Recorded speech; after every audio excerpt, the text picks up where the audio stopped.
हाँ जी बच्चों, good evening.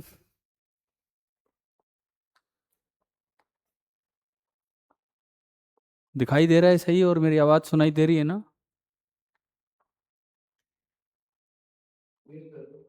ठीक है।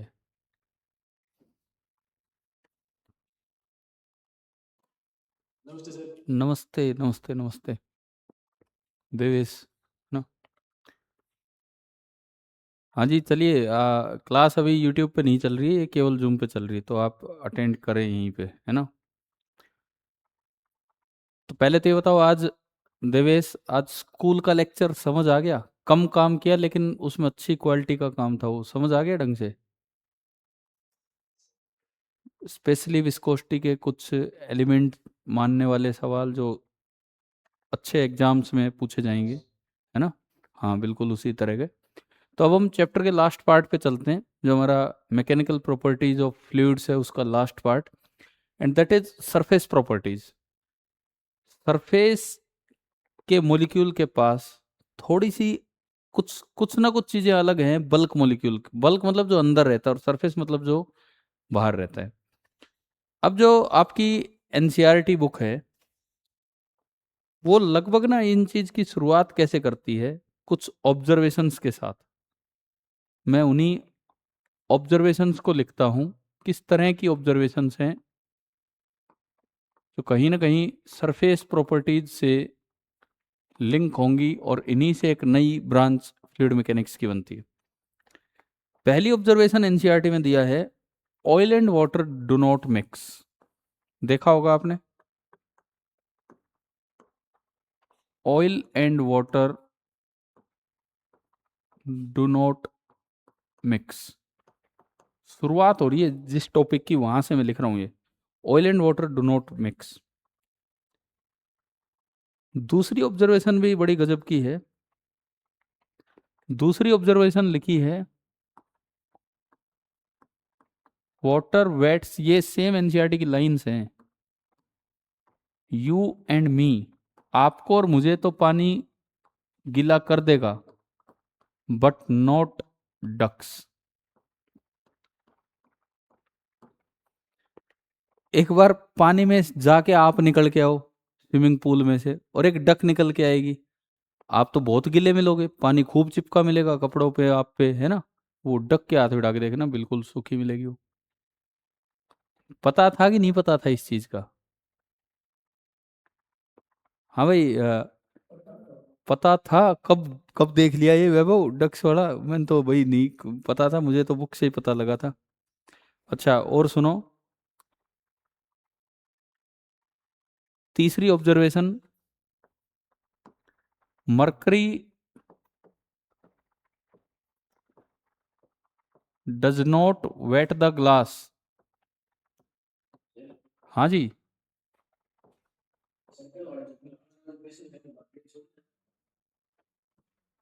देखो ऐसा है, पीछे छोटे थे क्या पेज, पीछे जो पार्ट पूरे हुए थे? हाँ तो एक दो पेज तो, दो तीन पेज तो बिल्कुल छोड़ देने चाहिए भाई, नया पार्ट स्टार्ट हुआ है। क्योंकि अ, कल सुबह मैं आपको एचसीवी का विस्कोसिटी वाला वो दूंगा असाइनमेंट, इलास्टिसिटी का दे रखा था, उसी में एचसीवी और एक विस्कोसिटी की सीट आपके पास है। थोड़ा काम करो अब भाई, इस सप्ताह है ना ये, आपके माइनर से पहले आखिरी सप्ताह है, तो लग जाओ। देखो, पिछली बार अच्छी परफॉर्मेंस थी, बदकिस्मती से एडवांस नहीं हो पाया, नहीं तो मुझे तो लग रहा था कि आप बड़ा अच्छा कर जाते, जिस तरह वो पेपर देखा था बाद में। तो इस बार जो मेन आए, कम से कम उसमें अच्छा करें हम। ठीक है, पेज छोड़ दो वहाँ। मर्क और नहीं छोड़ा है तो कोई बात नहीं, अब लिखना स्टार्ट कर दिया है। तो mercury does not wet the glass, but water wets the glass. ये ऑब्जर्वेशन भी बड़ी शानदार है, ये जो एनसीईआरटी ने शुरू में लिखी हैं। आप एक सिंपल ग्लास लो, कांच का ही ग्लास ले लो, एक में पानी डाल दो और एक में मरकरी डाल दो, और दोनों को खाली करो और फिर रख दो ग्लास। मरकरी जिस ग्लास में था ना, बिल्कुल साफ मिलेगा वो, बिल्कुल साफ, कोई मरकरी की बूंद भी उसमें नहीं मिलनी। और पानी साफ नहीं मिलेगा, आप उसमें देखोगे तो पानी गीला कर देगा उसको, उसके चिपके मिलेंगे पानी की बूंदे। हाँ भाई, देखा है ना आपने ऐसा? देखो, अभी स्टूडेंट्स हैं 11, मतलब अभी भी क्लास पूरी नहीं आई यार, आधी क्लास है। देवेश, मैं नाम ले रहा हूँ, देवेश, मोहित, गर्व अग्रवाल, सचेत, अंशु, जयंत, वैभव, मनीष, दिव्यांशु और सुमित। मतलब ये 10 बच्चे हैं यहाँ मेरे को छोड़ के, और एक मेरे सामने है हर्ष, तो 11। सचेत तो होता नहीं आजकल, 12। अब भी तो 10 बच गए। तो कोई बात नहीं यार, ग्रुप में अब क्या बार बार मैसेज करना है, पता ही है बच्चों को। 10 बच्चे अभी भी गायब हैं क्लास से। ये ही तो गड़बड़ है ना इस ऑनलाइन क्लास की, और मैं आगे पढ़ा रहा हूँ। चलो कोई नहीं, छोड़ो, अभी हम आगे बढ़ते हैं। और जो देखो, ये काफ़ी अच्छी अच्छी ऑब्जर्वेशंस हैं जो सरफेस फिनोमेना पे डिपेंड करती हैं। अगली जो ऑब्जर्वेशन यहाँ लिखी है, oil rises up a cotton Wick.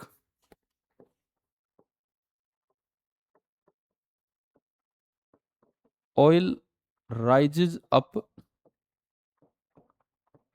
A cotton Wick.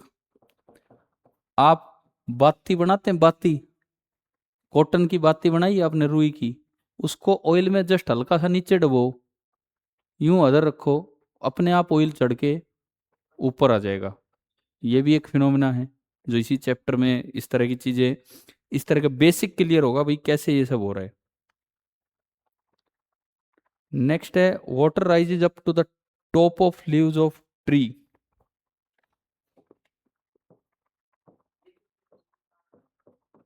Water rises up to the top of क्या लिखा था किताब में, top of the leaves of tree. मतलब ग्रेविटी होने के बावजूद, यार आपने पौधों में पानी दिया है, कभी उसके ऊपर पानी देते हैं कि ले भाई पत्ता तू भी ले ले? नहीं, हम तो जड़ में पानी देते हैं। ग्रेविटी इतनी ज्यादा है धरती की, फिर भी पानी अपने आप कहाँ चला जाता है, ऊपर चला जाता है। नहीं, ये सब सरफेस प्रॉपर्टीज है जो हम देख पा रहे होंगे। एक मिनट,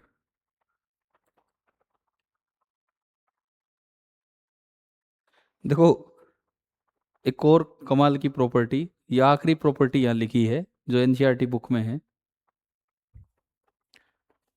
आखिरी प्रॉपर्टी है जो मैं बता रहा हूँ अभी। अरे ऊपर तो हो जा भाई। नंबर 6, छठी प्रॉपर्टी। एक जो पेंट करने वाली ब्रश होती है, उसके जो नीचे हेयर्स से रहते हैं जिससे बच्चे पेंट करते हैं, hairs of a paint brush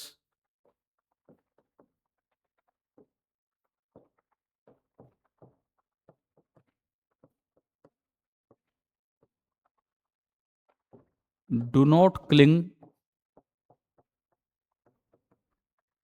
मतलब आपस में नहीं चिपकते हैं, do not cling together when dry.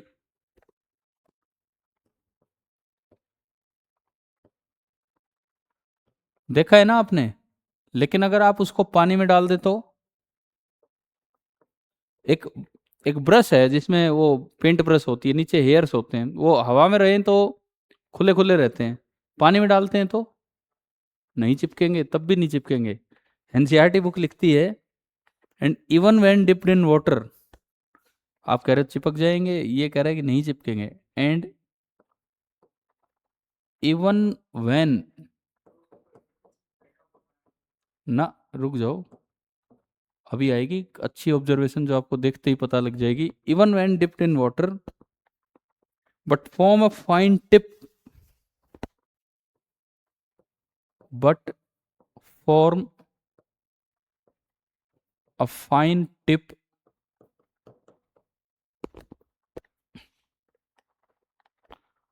When taken out of it. अब तो आ गया होगा समझ। एक पेंट ब्रश को आप बाहर रखो, खुले खुले बाल रहते हैं, इवन पानी में डाल दो तब भी वो नहीं चिपकते, तब भी खुले खुले रहते हैं। लेकिन अब बाहर निकालोगे तो वो एक चिपक जाएंगे और एक टिप बना देंगे। ऐसा तो ऑब्जर्व किया है ना सभी ने। देखो कितनी, 6 ऑब्जर्वेशंस एनसीईआरटी ने शुरू में दी हैं ये टॉपिक स्टार्ट होने से पहले। Oil and water do not mix, तेल और पानी नहीं मिलते। Water wets you and me. हम अगर स्विमिंग पूल में से निकले तो हम गीले हो जाते हैं पूरी तरह, बाल वाल बॉडी सब कुछ। बतख अगर, ये डक्स अगर निकलते हैं तो इनके कोई फर्क नहीं पड़ता, बिल्कुल ऐसा होगा जैसे पानी में से नहीं आए हो, जैसे हवा में घूम रहे हो, इस तरह का। Mercury does not wet the glass but water wets the glass. मतलब एक एक ग्लास लो कांच का, उसमें मरकरी डालो और एक में वाटर, दोनों को खाली करो। मरकरी वाले में पता भी नहीं लगेगा बाद में टच करने पे कि इसमें कुछ था, और वाटर वाला तो गीला हो जाएगा, पूछना पड़ता है कपड़े से, इस तरह का काम हो जाएगा। Oil rises up a cotton Wick.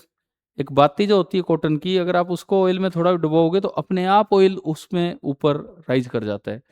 Water rises to the top of leaves of a tree. आप जड़ में पानी देते हैं लेकिन ऊपर तक पानी पहुंच जाता है अपने आप। Hairs of a plant brush, paint brush, plant कह रहा हूं मैं, पेंट ब्रश, पेंट ब्रश जो होती है उसके हेयर, अभी मैंने बताया कि पानी से बाहर निकालने पे एक दूसरे को चिपक जाएंगे, वैसे नहीं चिपकते हैं। ठीक है, बहुत बहुत सारी। क्या? हाँ, फिर खुल जाएंगे, अगर उसको वापस आप पानी में डाल दोगे तो वो चीजें फिर से खुल जाएंगी। आप ये बताओ, आपको ऑब्जर्वेशंस क्लियर हैं कि नहीं? ठीक है, एक और ऑब्जर्वेशन मैं बताता हूँ जो एनसीईआरटी बुक में तो नहीं है, पर मैं वैसे बता रहा हूँ।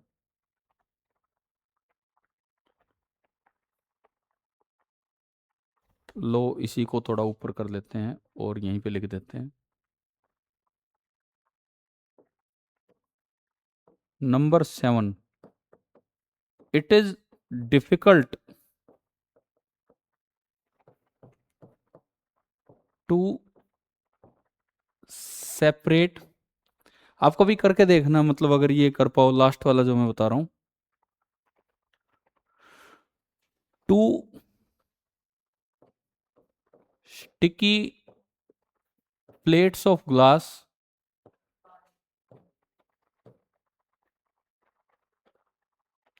आपने दो ग्लास की प्लेट ली और उनमें थोड़ा पानी में डाल दो उनको, वेटेड विद वाटर।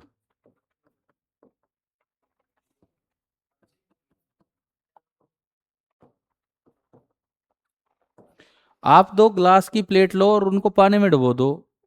पहले वो आराम से अलग हो रही थी, अब उनको अलग करना बहुत मुश्किल हो जाएगा। ठीक है, हाँ, तो ये सारे के सारे ना सरफेस फिनोमिना ही हैं। भाई एक और बच्चा कोई बाद में बढ़ा है, 12 हो गए पार्टिसिपेंट्स। कौन कौन आए बाद में भाई, जिनका मैंने नाम नहीं लिया शुरू में? प्रिंस, प्रिंस, ठीक है, प्रिंस खाना वाना खाने लग गए थे क्या?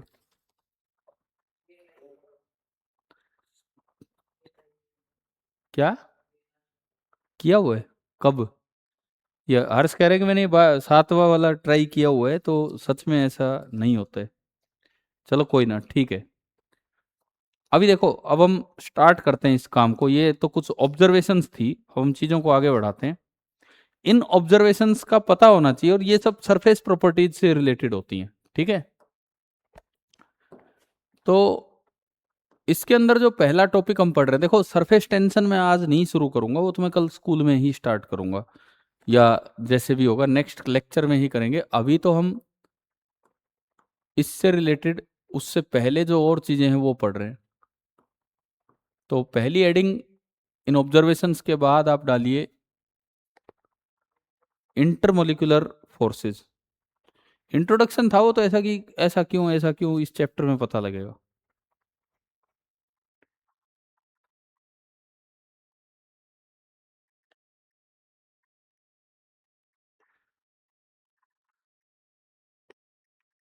देखो, एक ये मॉलिक्यूल है और एक ये मॉलिक्यूल है, और दोनों के बीच का सेपरेशन है आर। लार्ज सेपरेशन पे ये मॉलिक्यूल इसको अट्रैक्ट कर रहा है, एफ अट्रैक्टिव, किसी फोर्स से अट्रैक्ट करने लग रहा है। ठीक है, बाई कन्वेंशन, एक साइन कन्वेंशन होता है ग्राफ बनाने का।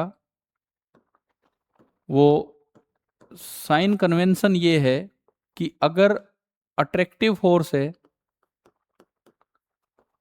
तो ग्राफ में उसको आप नेगेटिव दिखाएं, और अगर रिपल्सिव फोर्स है तो आप ग्राफ में उसको पॉजिटिव दिखाएं। तो देखो क्या पाया गया है वो मैं आपको बताऊं। ये जो आपस का फोर्स है विद आर, ये किस तरह चेंज होता है। बहुत ज्यादा सेपरेशन है तो ये फोर्स ना के बराबर है। लेकिन एक और चीज पाई गई कि एक पर्टिकुलर सेपरेशन है आर नोट। और अगर मैं इस ग्राफ को प्लॉट करूं तो ये ग्राफ कुछ इस टाइप का जाता है। इस टाइप का जाने का क्या मतलब होता है, इस टाइप का जाने का ये मतलब है कि आर नोट से कम पे ये फोर्स पॉजिटिव हो रहा है। आर नोट की वैल्यू अगर मैं बताऊं, R naught is nearly 3.5 angstrom, is nearly 3.5 angstrom. मतलब for R greater than are naught, ये जो फोर्स है ना ये वाला, ये फोर्स अट्रैक्टिव है। तो ये कौन सी रेंज में है, r greater than are naught में अट्रैक्टिव है, तभी तो मैंने ग्राफ कहाँ बना रखा है, नीचे। और ये फोर्स रिपल्सिव कब हो गया है, r less than are naught में ये फोर्स हो गया है रिपल्सिव। तो ये जो ग्राफ आता है ये कुछ इस टाइप का सा बन के आता है। क्लियर है। इक्विलिब्रियम डिस्टेंस लगभग होती है 3.5 एंगस्ट्रॉम के आसपास, इस तरह की। ठीक है। अब देखो यहीं पे एक और ग्राफ बनाया जाता है इनकी पोटेंशियल एनर्जी का।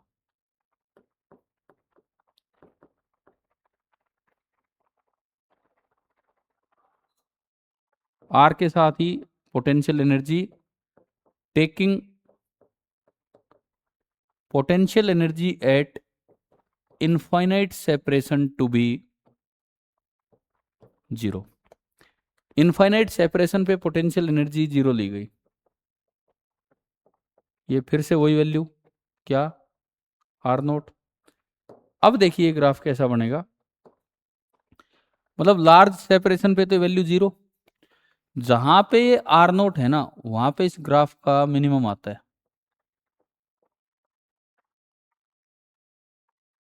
ये इस तरह का। और इसके बाद ये ग्राफ यूं जाता है, इसके बाद ये ग्राफ यूं जाता है। और यहां मिनिमम क्यों आया, हम पढ़े हैं एफ बराबर minus D you by D R. अगर यहाँ मिनिमम है तो D you by D R कितना होगा, जीरो। वर्क एनर्जी पावर वाले चैप्टर में कुछ इस तरह की बातें हुई थी। अगर यहाँ पे मिनिमम है तो D you by D R, minimum maxima पे डिफरेंशिएशन जीरो। यू मिनिमम है, D you by D R zero, तभी तो फोर्स क्या आ रहा है, जीरो। अरे समझ आ गया क्या। इस जगह अगर आप टेंजेंट डालते हो तो स्लोप जीरो है, D you by D R is zero, तभी तो आर नोट पे फोर्स कितना है, जीरो है। तो ये इस तरह के ग्राफ बनते हैं। अगर ग्राफ आए ना, केवल ग्राफ आ जाए और उससे आइडेंटिफाई करना हो, जैसे यू का ग्राफ आ गया पोटेंशियल एनर्जी का, और उससे आपको आइडेंटिफाई करना हो कि कौन सा इलाका रिपल्सिव फोर्स का है और कौन सा अट्रैक्टिव का, तो इससे आगे आगे वाला इलाका, ये तो कैसा नेचर है फोर्स का। अरे यार उल्टा लिख दिया यार, क्या करवा रहे हो। इससे आगे वाला इलाका ये तो कैसा नेचर है, अट्रैक्टिव। और हाँ इससे पीछे वाला जो इलाका है ये सारे का सारा कैसा नेचर है। अब ग्राफ में ये गलती मत कर देना, कभी एफ का आ रहा हो तो कभी एफ का आ गया और यहां से डिवाइड करके बता दो, बोले ये अलग ये अलग, समझ गए हो ना। अगर एफ का आए, अगर एफ वाला ग्राफ आए तो इससे आगे आगे पूरा,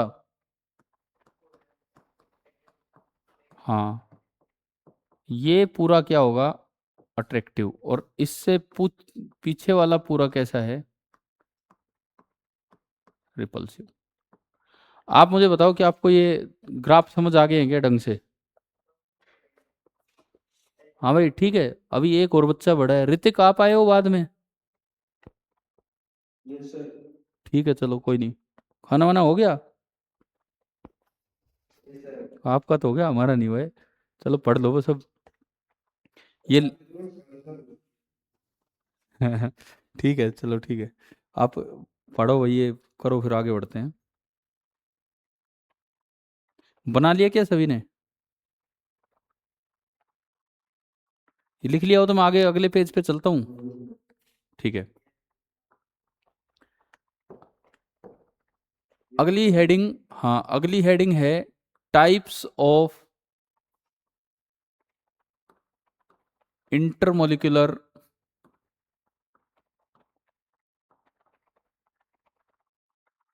फोर्सेस। इनको वेंडरवॉल फोर्सेस भी बोल देते हैं।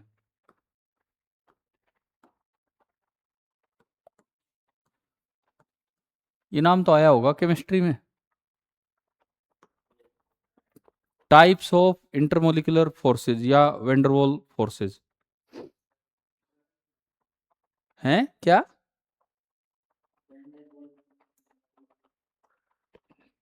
डबल एल आता है? डबल एल नहीं आता है, सिंगल एल आता है। अच्छा, डबल ए आता है और सिंगल एल आता है, कंफर्म हो ना आप? और कोई बच्चा बताए? पता नहीं भाई ये होती है स्पेलिंग वेंडरवॉल। ठीक है चलो, जो भी है स्पेलिंग वो तो आप लिख लो। वेंडरवॉल, फिर तो एस भी लगा देते हैं, वेंडरवॉल्स फोर्सेज। चलो ठीक है, ना ना ना, सही करवाया उन्होंने स्पेलिंग। तो ये दो तरह के वेंडरवॉल फोर्सेज होते हैं। नंबर वन, एक को हम बोलते हैं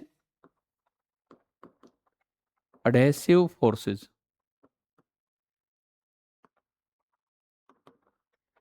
ये फेविकोल वगैरह जो है ना, ये एडेसिव होते हैं, बोलते हैं ना स्ट्रॉन्ग एडेसिव्स। तो ये एडेसिव फोर्स अच्छा जनरेट करवा देते हैं फेविकोल। फेविकोल तो एक कंपनी का नाम है, ऐसी तो कई कंपनीज हैं, मतलब जो एडेसिव्स हैं।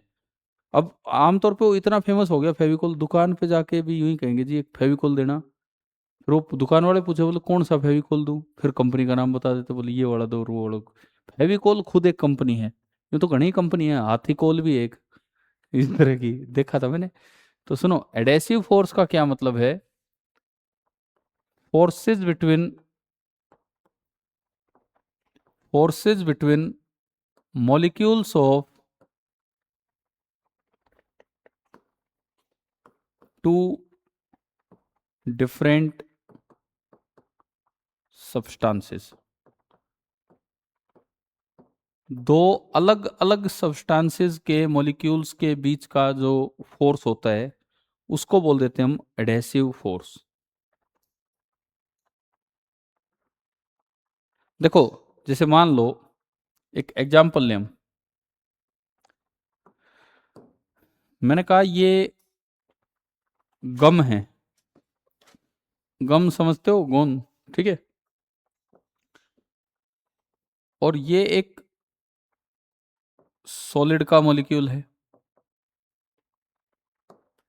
फिर मैंने कहा ये गम है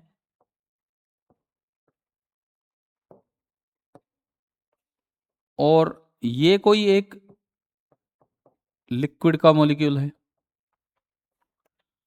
गम किसके अच्छा चिपकता है, सॉलिड के या लिक्विड के? जो गोंद होता है वो सॉलिड के। तो यहाँ क्या है कि गम और सॉलिड के बीच में जो फोर्स है वो स्ट्रॉन्ग एडेसिव फोर्स है। दो डिफरेंट टाइप के, एक गम है एक सॉलिड है, कोई भी सॉलिड। तो इनके बीच के जो इंटरमोलिकुलर फोर्स है उनको एडेसिव फोर्स बोलते हैं। यहाँ तो होगा स्ट्रॉन्ग एडेसिव फोर्स। यहाँ पे जो एडेसिव फोर्स होगा वो क्या होगा? Weak adhesive forces. वो आपके होंगे वीक एडेसिव फोर्सेस। तो ये वाले फोर्स हैं एडेसिव फोर्स। जो एक मॉलिक्यूल किसी ऑब्जेक्ट का हो और दूसरा मॉलिक्यूल किसी दूसरी चीज का हो, तो उनके बीच के फोर्स है एडेसिव फोर्स। ठीक है। फेविकोल एक अलग मटेरियल हो गया, वो किसी के चिपक जाता है दूसरे मटेरियल के, तो ये एडेसिव है। ठीक है भाई। ऐसे ही दूसरे फोर्स का नाम बताओ क्या है, इस इसी टाइप का सेकंड। उसको बोलते हैं कोहेसिव। हाँ बिल्कुल सही। पीछे वाला पेज करता हूँ, लो आप नोट कर लो, फिर मैं आगे बढ़ूंगा। मैं तब तक ये देखता हूँ एब्सेंट कौन कौन है। भाई अंशु प्रेजेंट है। हाँ जी अंशु जी, आवाज सुनाई दे रही है ना मेरी?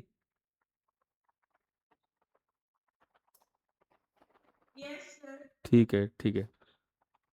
देवेश प्रेजेंट है। हर्ष नोट करो कौन नहीं है, ऐसे मत नोट करो। एक मिनट। 12 तो बच्चे ही आए हैं मुझे छोड़ के, 12 और एक आप हो गए 13। सचेत को छोड़ दो 14। 8 बच्चे एब्सेंट है। 8 कौन कौन नहीं है? किसको छोड़ दो?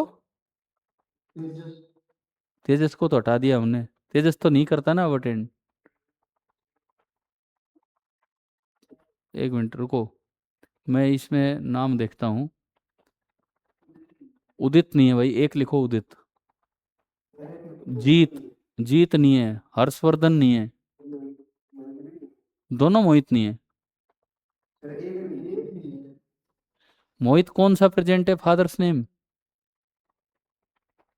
अच्छा मोहित प्रदीप कुमार है, मोहित अजय नहीं है भाई। कितने लिखने थे हमें? 12 और एक, एक मेरे सामने बैठा 13 और एक सचेत 14, 7 बच्चे नहीं है। सुमित हॉस्टलर नहीं है, पर चलो कोई नहीं, वो कल कर लेंगे। अब पता नहीं उनकी क्या डिनर की मजबूरी थी क्या। सुमित हॉस्टलर नहीं है। और कौन रह गया? निखिल नहीं है। और जतिन है। राहुल, राहुल नहीं है, जतिन नहीं है। 7 नाम हो गए क्या बताओ? सचेत का क्यों लिख दिया आपने? सचेत तो क्लास अटेंड कर रहे हैं। ये हर सोच रहे मेरे बगल में नहीं है तो सचेत नहीं है। हाँ ठीक है ना। चलो ठीक है, इनके नाम हम देखते हैं बाद में। कल लेके आना है क्लास में वहाँ। ठीक है, कल ये लेके आना क्लास में नाम। चले भाई आगे देखें। कोहेसिव फोर्स, हो गया होगा शायद ये नोट। कोहेसिव फोर्स का मतलब है forces between, forces between molecules of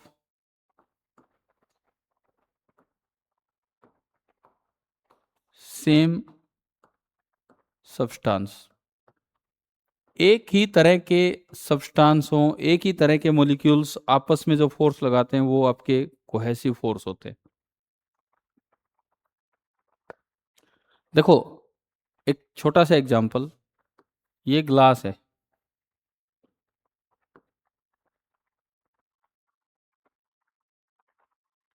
ये ग्लास का बीकर है।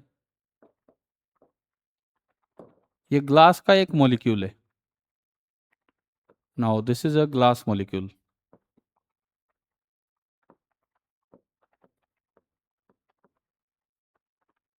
आपने इसके अंदर भर दी मरकरी। सपोज आपने इसके अंदर मरकरी भर दी, और ये यहाँ पे कोई मरकरी का मॉलिक्यूल है, और उसके बगल में और मरकरी का मॉलिक्यूल है, इस तरह का। ठीक है, ये मरकरी मॉलिक्यूल है और ये भी मरकरी मॉलिक्यूल है। अब इस मरकरी मॉलिक्यूल पे दो तरफ से फोर्स लग रहा है। ग्लास का मॉलिक्यूल जो फोर्स लगाएगा वो तो एडेसिव, और मरकरी का मॉलिक्यूल जो फोर्स लगाएगा वो कोहेसिव। क्या ये समझ आ गया? इस मरकरी मॉलिक्यूल पे मरकरी का ही मॉलिक्यूल जो फोर्स लगाएगा उसको बोलते हैं कोहेसिव फोर्स, और इस मरकरी मॉलिक्यूल पे ग्लास मॉलिक्यूल जो फोर्स लगा रहा होगा वो क्या है? Adhesive force. और यहां पर इस एग्जाम्पल में F cohesive is stronger than, हर एग्जाम्पल में ऐसा नहीं होगा। F cohesive is stronger than F adhesive. So mercury does not wet the glass. आप जब इसको खाली करोगे तो मरकरी का मॉलिक्यूल अपने सारे मरकरी के मॉलिक्यूल्स को खींच ले जाएगा। ठीक है। एक शायद पता नहीं एक और ऑब्जर्वेशन थी क्या, मैंने देखी थी एनसीईआरटी में इसी से रिलेटेड कुछ,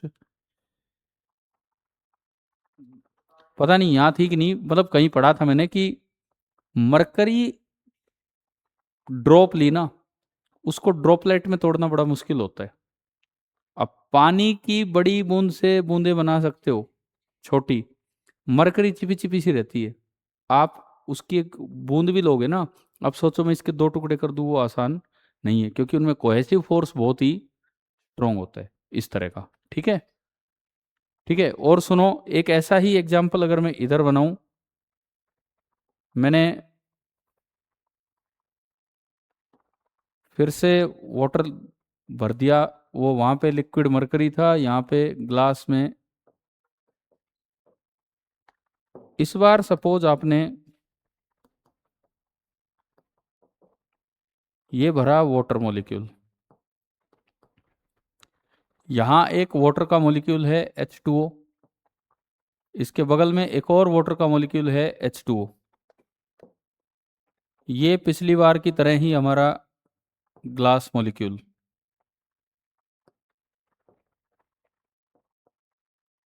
इस बार जो है ना H2O पे, इस बार H2O पे इधर से तो लगेगा एडेसिव फोर्स F एडेसिव, लेकिन H2O का खुद का मॉलिक्यूल लगा रहा होगा F कोहेसिव। और अगर मैं इस केस की बात करूं तो F एडेसिव स्ट्रोंग होगा किससे? F कोहेसिव से। सो H2O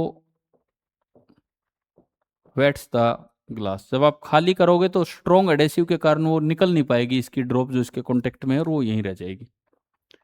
तो आप बताओ कि आपको ये एग्जाम्पल समझ आ गया, साथ में एडेसिव और कोहेसिव टर्म्स भी क्लियर होगी होंगी।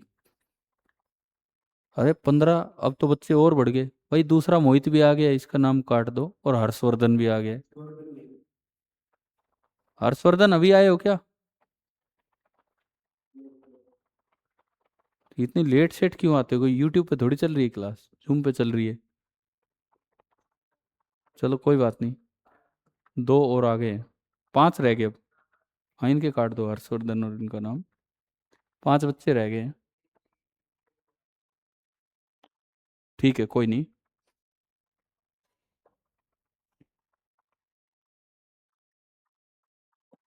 मेरे को वैभव आपने मैसेज किया था कि उदित ने किया था, पता नहीं अलग नंबर से, कि सर मेरे को इस पे लिंक भेज देना। आपने किया था क्या वैभव? हाँ ठीक है, चलो फिर तो ठीक है। मुझे लगा कभी उदित ने कर रखा हो। और ये याद रखो, कोहेसिव फोर्स सॉलिड में सबसे ज्यादा है, लिक्विड में थोड़े कम, और गैसेज में सबसे। कोहेसिव क्या है? खुद का मॉलिक्यूल अपने साथी मॉलिक्यूल पे कितना फोर्स लगाए। सॉलिड टाइटली पैक होता है, लिक्विड हल्का, और गैसेज सबसे कम। तो अगर मैं इन कोहेसिव फोर्सेस की बात करूं, अगर मैं इन कोहेसिव फोर्सेस की बात करूं, तो ये जो कोहेसिव फोर्सेस हैं, these cohesive forces are F solid सबसे ज्यादा होगा, F लिक्विड और सबसे कम होगा F इन गैसेस। ये कोहेसिव फोर्सेस के बारे में आप याद रखना। एक यहाँ पे एक और टर्म आएगी अभी। चलें आगे। लिखा था कि नहीं? नहीं तो मैं बैक कर दूं। लो, साथ साथ लिखा जरूर करो, चाहे बैक करवाओ चाहे कैसे भी, लेकिन लिखा करो। ठीक है, तो नेक्स्ट एक टर्म है इंटरमोलिकुलर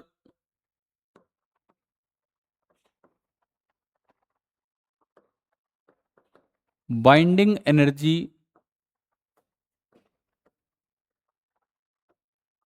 हाँ, तो बस हमें ज्यादा नहीं, हम तो थोड़ा सा ही देख रहे हैं कि यहाँ पे क्या है। ऑफ अ लिक्विड, ये कह रहे हैं हर्ष की, ये तो केमिस्ट्री में आई है, तो मैं कह रहा हूँ कि बहुत ज्यादा नहीं, हम तो एक जरा सा नाम नाम ले रहे हैं इसका।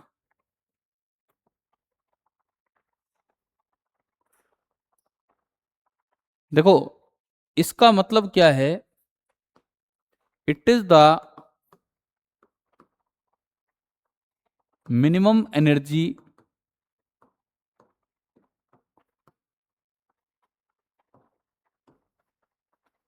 रिक्वायर्ड, आपको कम से कम कितनी एनर्जी देनी पड़ेगी to separate,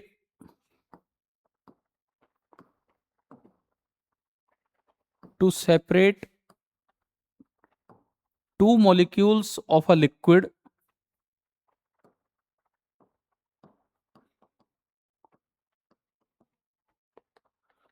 from each other's influence, मतलब एक दूसरे का उन पे कोहेसिव फोर्स खत्म हो जाए इतनी दूर करें, फ्रॉम ईच अदर्स इन्फ्लुएंस, कितनी एनर्जी दें कि दो मॉलिक्यूल आपस में इतनी दूर चली जाएं कि उन पे आपस का जो कोहेसिव फोर्स लग रहा था, कौन सा influence, due to cohesive forces, वो फोर्स लगना बंद हो जाए।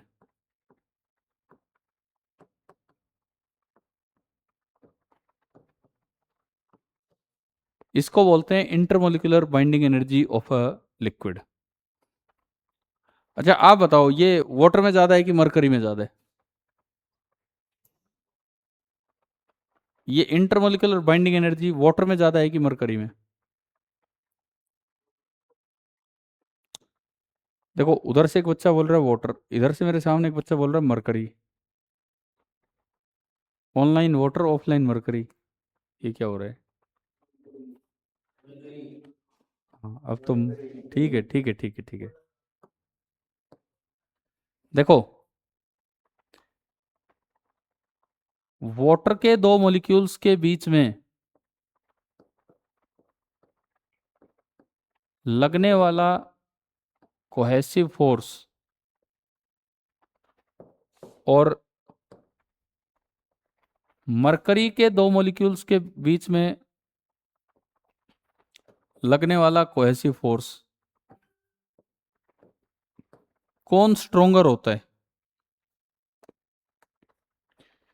ये वाला फोर्स थोड़ा स्ट्रोंग होगा मरकरी मरकरी का, और ये जो वाटर वाला फोर्स है ये थोड़ा वीक होगा।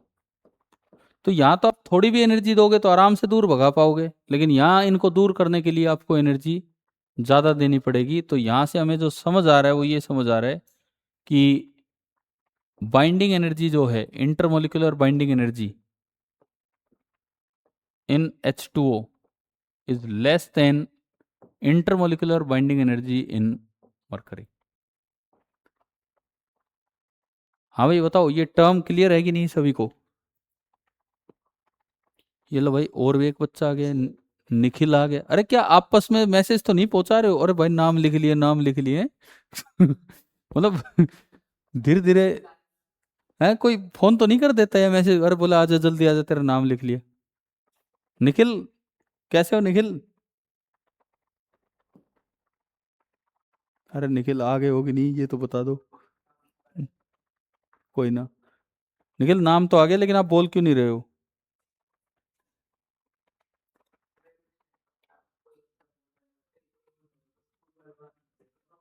हम्म। ना, अभी तो ये हो गया। स्कूल में क्या हुआ था, किस में बराबर आए थे? ठीक है चलो कोई नहीं। हाँ भाई ये नोट कर लो, फिर मैं आगे बढ़ रहा हूँ।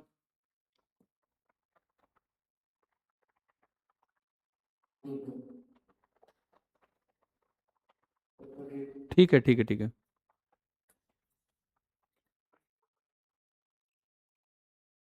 अब अगली आप हेडिंग डालें, अगले टॉपिक पे चलें, and that is angle of contact.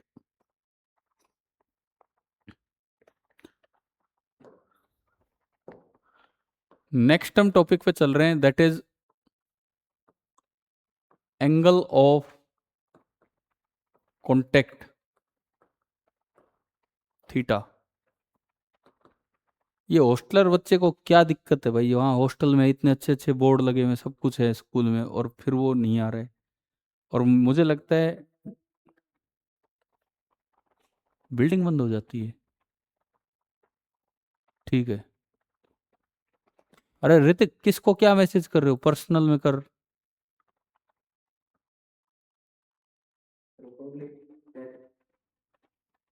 ना भी ना, आपस में नहीं यार, इस तरह नहीं। ऋतिक लिख रहे चैट मत कर, पर्सनल में कर। नहीं भाई, बिल्कुल चुप रहो, ऐसी कोई बात नहीं हो अब आपस में, इधर ध्यान दो। देखें, चलिए आगे देखते हैं। कॉन्टेक्ट एंगल में एनसीईआरटी एक लाइन लिखती है, the surface of liquid near the plane of contact with another medium is generally curved. मैं भी लिख देता हूँ ये लाइन, जो लाइन है फिर मैं उसको समझाऊंगा आपको डायग्राम के साथ। द सरफेस ऑफ लिक्विड, किसी भी लिक्विड की surface near the plane of contact,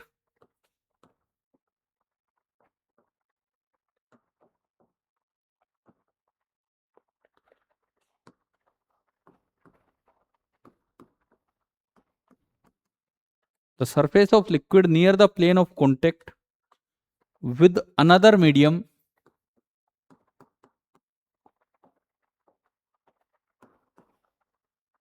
with another medium, अगर कॉन्टेक्ट में लिक्विड होता है किसी दूसरे मीडियम के साथ, इज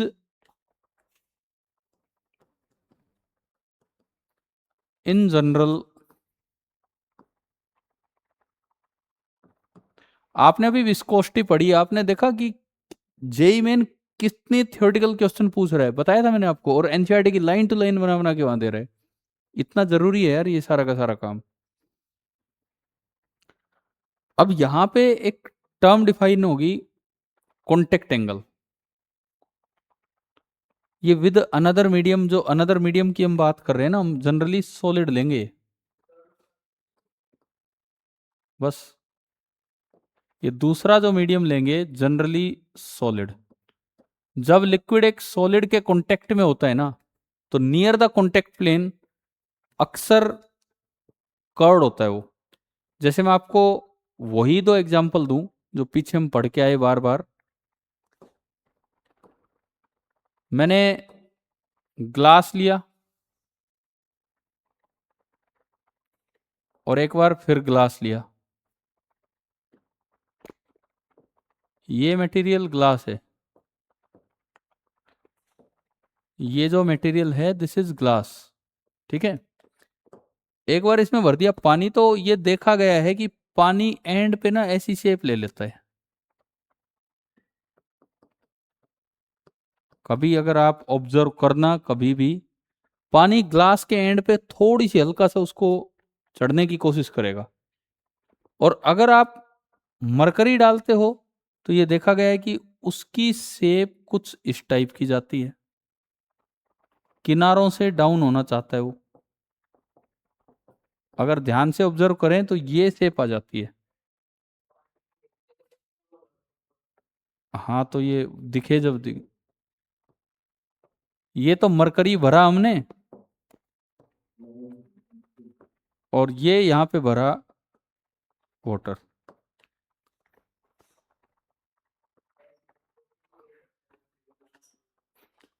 चलो ये देखो, ये शेप आती है दोनों की, ठीक है। निखिल भाई बोलोगे अगर आप हो तो क्लास में?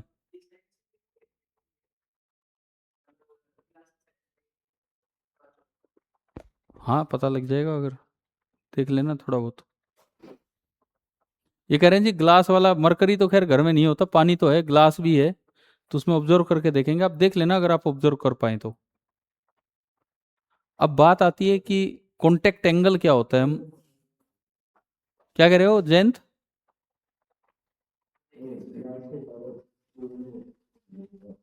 ग्लास से ज्यादा स्टील में दिख जाएगा।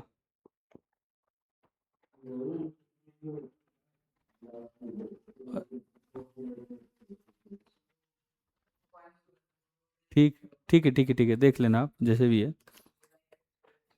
चलो अभी हम आगे बढ़ते हैं। अब इसमें एक टर्म डिफाइन करनी है, कॉन्टेक्ट एंगल। एक टेंजेंट प्लेन डाल दो सॉलिड सरफेस पे, और एक टेंजेंट प्लेन डाल दो लिक्विड सरफेस पे, जहां भी वो कॉन्टेक्ट में है। सॉलिड पे डालना है टुवार्ड्स द लिक्विड, और लिक्विड पे डालना है अवे फ्रॉम द सॉलिड, ये कन्वेंशन है। सुनो कॉन्टेक्ट एंगल कैसे लेना है। एक टेंजेंट प्लेन डाल दो सॉलिड सरफेस पे, और ध्यान से सुनो, सॉलिड पे डालना है टुवार्ड्स द लिक्विड।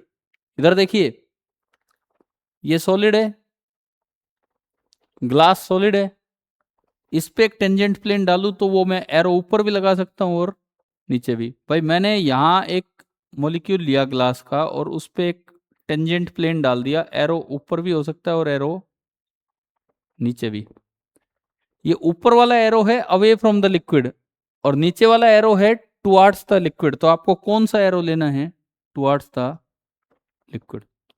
ये वाला एरो लेना है, ये वाला एरो नहीं लेना है।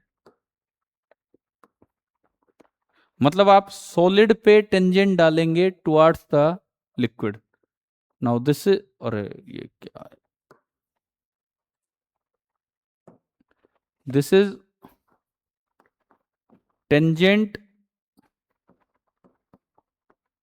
ऑन सॉलिड, टेंजेंट प्लेन है ये पूरा, tangent plane on solid towards the liquid. ये याद रखना, कभी भूल ही जाओ किस पे किधर। और अब हम एक टेंजेंट प्लेन डालेंगे on the liquid molecule, contact वाले जो मॉलिक्यूल है इन पे। अब अगर मैं इसका एरो इधर कर दूं, इधर, तो ये हो गया टुवार्ड्स द सॉलिड, और इधर कर दूं तो ये किधर हो गया? Away from the solid. क्या ये बात समझ आ रही है क्या? तो भाई मैंने ये एरो इधर लेना है, इधर, उधर नहीं लेना है, उसको मैं इरेज करता हूं।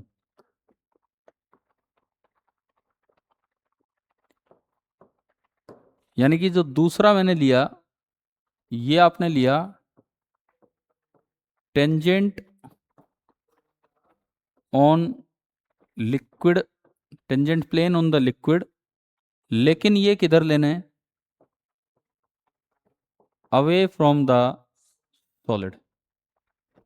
भाई याद रखना ये बात यार, ये कन्वेंशंस हैं जो आपको फॉलो करने हैं। इन एरोज के बीच का जो एंगल होगा that is our contact angle, और यहाँ पे ये है कॉन्टेक्ट एंगल, एंड ये कॉन्टेक्ट एंगल को हम डिनोट कर रहे हैं किससे? थीटा से। तो वाटर इन ग्लास का जो थीटा आया वो हमें दिख रहा है कि वाटर इन ग्लास का थीटा कैसा है? Acute, acute. क्या आपको कॉन्टेक्ट एंगल ढूंढना आ गया है क्या?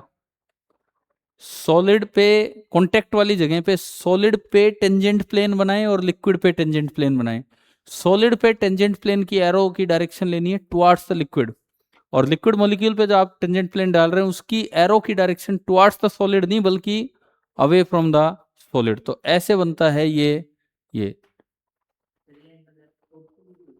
अभी देखते हैं दूसरे में। ये पूछ रहे हैं दिव्यांशु की एंगल ऑब्ट्यूज हो सकता है कि नहीं, और मैं पूछ रहा हूँ निखिल आप हो कि नहीं।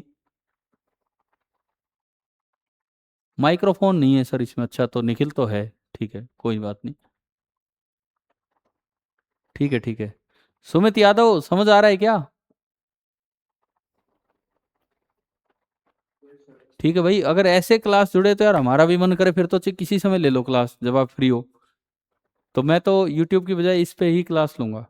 ठीक है, वो अलग बात है रिकॉर्ड हो रही, मैं उसको अपलोड कर दूंगा यूट्यूब पे भी, बट वो मजबूरी की बात है। जैसे हॉस्टलर सुमित नहीं है तो वो अटेंड करेगा कल, इस तरह से। हाँ चलो, अब ये देखते हैं हम, ये वाला पार्ट देखते हैं।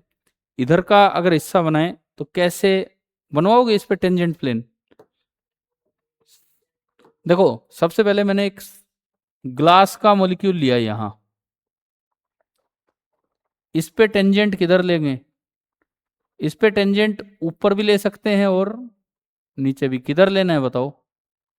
लिक्विड नीचे है कि ऊपर है? नीचे भरा है लिक्विड तो पूरा पूरा, तो इस पे जो टेंजेंट लेंगे वो तो किधर लेंगे?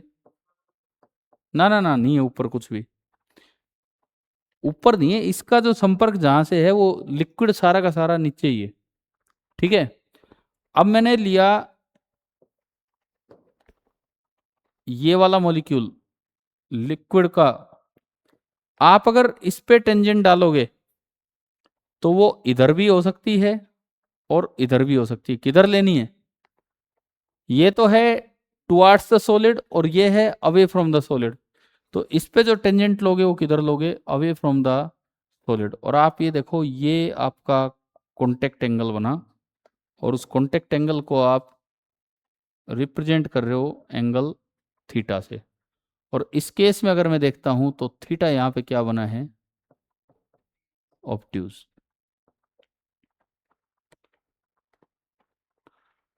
तो आप बताएं मुझे, कॉन्टेक्ट एंगल बनाने आ गए हैं कि आपको कैसे बनाने हैं?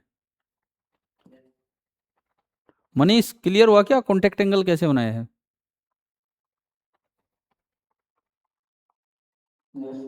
ठीक है। तो यहां से मैं अगर दो बातें याद करना चाहूं, ये मत भूल जाना भाई, ये मत भूल जाना जो मैंने यहां बताया है, कौन सा एरो किधर लेना है। तो यहां से आपके दो रिजल्ट्स जो मिलते हैं अबाउट कॉन्टेक्ट एंगल थीटा, पिछले डायग्राम को देखते हुए मुझे दो रिजल्ट्स मिल रहे हैं। नहीं, वाटर और मरकरी का हम नाम नहीं लेंगे यहां पे। पहली बात, पहला result, for the liquids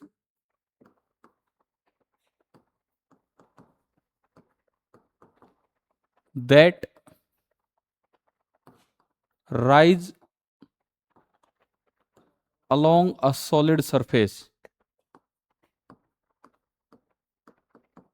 for the liquid that rise along a solid surface, तो उनके लिए तो थीटा कैसा होता है? एक्यूट, मतलब जो थीटा होगा वो 90 डिग्री से कम होगा। ठीक है ना? जो शेप आपने देखी अभी वाटर की, वो राइजिंग शेप थी। और दूसरा, for the liquids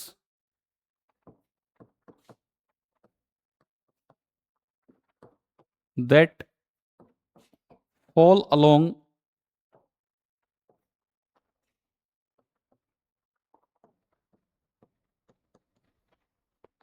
the solid surface, किसी भी सॉलिड सरफेस के अलोंग, तो उनके लिए जो थीटा होगा वो ऑब्ट्यूज हो जाएगा, यानी कि theta is greater than 90 degree.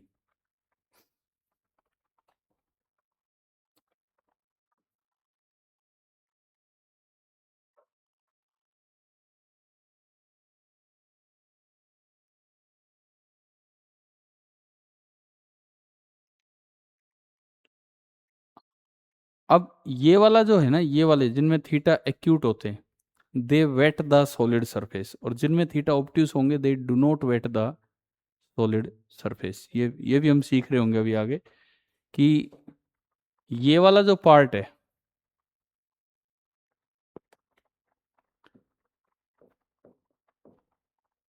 these liquids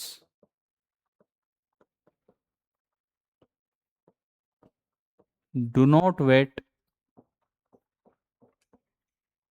the solid surface, जिसके साथ ये थीटा ग्रेटर देन 90 बनाया है उसको ये वेट नहीं करेंगे। और ये वाला जो पार्ट है, ये वाला जो पार्ट है, दीज, हाँ कैसे भी लिख दो इसके साथ, दीज लिक्विड्स वेट द, ऐसा क्यों है वो बताता हूं अभी। ऐसा क्यों है वो बताता हूं, आप ये लिख लो लेकिन इसके साथ।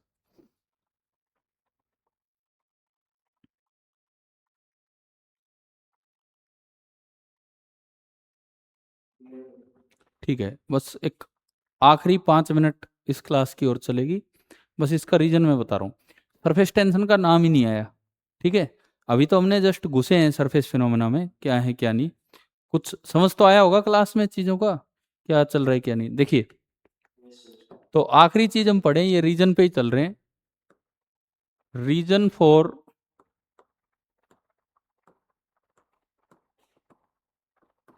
Bending of liquid near contact, मतलब सॉलिड के साथ जहां कॉन्टेक्ट है ना, और इस रीजन में ही वो समझ आ जाएगा कि कौन वेट कर रहा है कौन नहीं कर रहा है।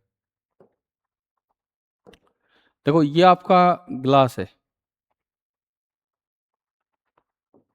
This is a glass beaker, इसके अंदर भर दिया मैंने पानी, और मैं पानी के यहां वाले मॉलिक्यूल को देख रहा हूं। इस वाटर मॉलिक्यूल पे ना 3 फोर्स लग रहे हैं। एक इधर लग रहा होगा अडेसिव फोर्स, और वाटर में कोहेसिव फोर्स कमजोर होता है और एडेसिव फोर्स स्ट्रोंग होता है, जो ग्लास ने लगाया होगा। एक वाटर के खुद के मॉलिक्यूल इसको अपनी तरफ खींच रहे होंगे, हाँ हल्का सा फोर्स होगा कोहेसिव, और एक इसका वेट लगा लो भाई मॉलिक्यूल का नीचे, ये हो गया इसका वेट। इस वाटर मॉलिक्यूल पे 3 फोर्स लग रहे हैं, एक उसका हल्का फुल्का वेट, एक खुद के मॉलिक्यूल्स का कोहेसिव, और एक ग्लास के मॉलिक्यूल्स का अडेसिव। और इसमें ना अडेसिव फोर्स जो होता है ये स्ट्रोंग होता है, वाटर इन ग्लास में अडेसिव स्ट्रोंग होता है। तो इनका जो नेट रिजल्टेंट आएगा, वो नेट रिजल्टेंट कहीं इधर बन जाएगा भाई, बड़े की तरफ ही तो होगा एफ रिजल्टेंट, एफ नेट इधर होगा। और क्या हमने फ्लूइड मैकेनिक्स के फर्स्ट पार्ट में सीखा है, सीखा होगा, जब एक्सेलरेट करते हैं तो कंटेनर में लिक्विड यूं राइज कर जाता है। एक तो प्रेशर के तरीके से बताया था और एक फोर्स के तरीके से। फोर्स के तरीके के फ्री सरफेस हमेशा परपेंडिकुलर होती है, क्योंकि liquid can not sustain shear stress. अगर थोड़ा भी टेढ़ा फोर्स हो गया तो वो चल पड़ेगा। तो liquid can not sustain shear stress, इसलिए जैसे भी फोर्स बनेगा, free surface of the liquid कैसे बनेगी, उसके perpendicular. Free surface of the liquid इसके परपेंडिकुलर हो जाएगी। तो आप बताओ समझ आ रहा है क्या ये ऐसी शेप क्यों आई? बताइए, डायग्राम क्लियर हो गया हो तो। यहां पे मेन बात क्या है, मेन बात, a liquid in equilibrium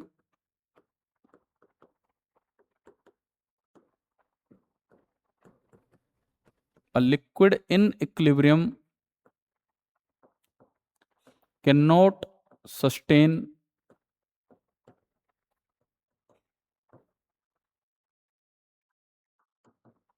shearing stress। और ये ऐसे हो जाता है, और इस वजह से फिर ये शेप जो है, और ये यूं हो जाएगी। ये हमने थोड़ा और मैग्नीफाई करके दिखा दिया है कि कैसे। तो मेन बात समझ आ गई है क्या यहाँ? ये तो तब था जब आपने ग्लास में क्या ले रखा था, वाटर। अब एक आखिरी बात, आज की क्लास की फिनिशिंग बात, अगर मान लो यही ग्लास है और आप इसमें भर देते हो मरकरी, तो मरकरी में एडेसिव फोर्स स्ट्रोंग होगा या कोहेसिव? कोहेसिव। अब देखिए, इस बार अगर मैं इसका फ्री बॉडी डायग्राम बनाऊं, यहां हल्का सा लगेगा एडेसिव फोर्स, लेकिन इस साइड इसके खुद के मॉलिक्यूल बहुत ज्यादा क्या लगा रहे होंगे, कोहेसिव फोर्स। और इस बार जो कोहेसिव फोर्स है वो स्ट्रोंग होगा, और एक हल्का फुल्का इसका वेट भी होगा, ये W for weight of the molecule है। तो इस बार मैं अगर देखूं तो नेट फोर्स स्ट्रोंगर की तरफ जाएगा, तो भाई नेट फोर्स उधर कहीं जाना चाहेगा, इनका रिजल्टेंट उधर जाएगा। और free surface of the liquid हमेशा नेट फोर्स के क्या होती है, परपेंडिकुलर। तो जो फ्री सरफेस बनेगी लिक्विड की, वो इस फोर्स के परपेंडिकुलर हो जाएगी, यानी कि वो इस तरह की बनेगी फ्री सरफेस। फिर वो आगे तो यूं हो लेगी, एंड यहां आते आते फिर यूं। ये जो मैंने बनाई, ये जो मैंने बनाई, this is the free surface liquid की।